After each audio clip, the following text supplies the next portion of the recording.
Olá, sejam bem-vindos. Eu sou o Jorge, lembram de mim? Eu sou lá da área de História, de Filosofia e Sociologia e eu estou aqui mais uma vez para filosofar com você sobre um dos principais temas da história da filosofia, que é a área chamada de ética. Pois é, ética é uma palavra que muitas pessoas usam, ético, antiético, mas nem todas as pessoas agem de forma ética uns com os outros, né? Pois é, e os filósofos sempre se preocuparam com essa questão, então, aí de buscar o caminho do bem, buscar o caminho, né, quais são os critérios, os parâmetros que podem nos guiar para alcançar o bem nas nossas escolhas individuais e também nas nossas escolhas coletivas. Hoje nós vamos fazer um pouco diferente, nós vamos voltar e analisar com mais cuidado alguns dos conceitos que nós já comentamos deles aqui, né, alguns dos conceitos que os filósofos se utilizaram para refletir sobre a questão do bem. Uma das principais é saber se existe de fato um caminho a ser seguido, um caminho do bem a ser seguido, né? Nós vimos numa das atividades do seu material didático que para você se guiar no espaço, para se locomover no espaço, alguns navegantes usavam um aparelhinho chamado bússola. E esse aparelho ajudava essas pessoas a localizar o norte e aí ir em direção, então, daquele caminho, né, daquele lugar que eles queriam alcançar. Mas, e nas nossas atitudes, nos nossos valores, na nossa vida cotidiana, nas nossas escolhas e comportamentos? Será que existe alguma coisa que possa nos guiar da mesma forma como uma bússola guia lá os navegantes? O que você acha? Muitos filósofos, desde lá do mundo antigo, por exemplo, filósofos como Platão, lembra do Platão? O Platão foi um filósofo que acreditou que o único e o melhor guia que nós temos na nossa vida é a ideia de bem. Pois é, nós deveríamos seguir o bem, assim como a gente segue a luz, segue o sol, né? O bem é o melhor critério, o melhor parâmetro que nós podemos utilizar para organizar as nossas escolhas pessoais e coletivas. Então, a ideia de bem deve orientar não apenas a ética, mas também a política e a organização social. Depois disso, nós conversamos sobre um outro filósofo que veio muitos anos depois do Platão, chamado Heidegger. É um filósofo alemão, né, já do século XX, que decidiu estudar a fundo os seres humanos, a existência humana, para tentar entender quais são as suas principais características.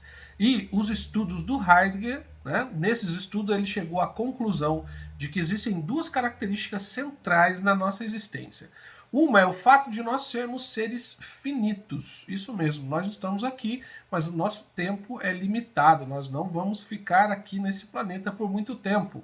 Somos todos, como diz o próprio Heidegger, seres destinados a morrer, seres destinados à morte. Pois é. Por outro lado, mesmo sabendo desse detalhe, o Heidegger disse que nós não deveríamos, para termos uma vida autêntica, nós não deveríamos nos entregar a esse pensamento, e deveríamos sim encarar a vida e as situações de frente sempre de modo honesto. Uma outra característica que, segundo Heidegger, faz parte da nossa existência é a liberdade. O Heidegger faz parte de um grupo de filósofos chamados de filósofos existencialistas. Já ouviu falar? Os existencialistas acreditam que nós primeiro existimos para depois construirmos o sentido das nossas existências.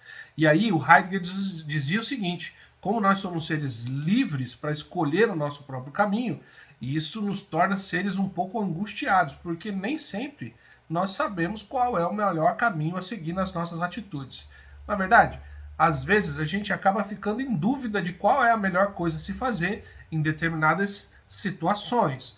O Heidegger diz então que, de todo modo, mesmo sabendo das angústias que a liberdade nos traz, nós temos que entender também a responsabilidade que essa liberdade traz consigo.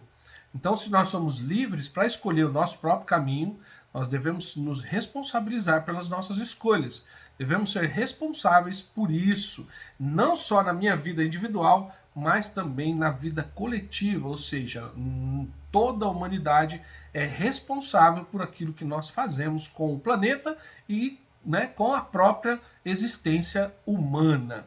É importante para isso reconhecer essas discussões dos filósofos, servem para a gente reconhecer a importância da ética nas diversas áreas do conhecimento.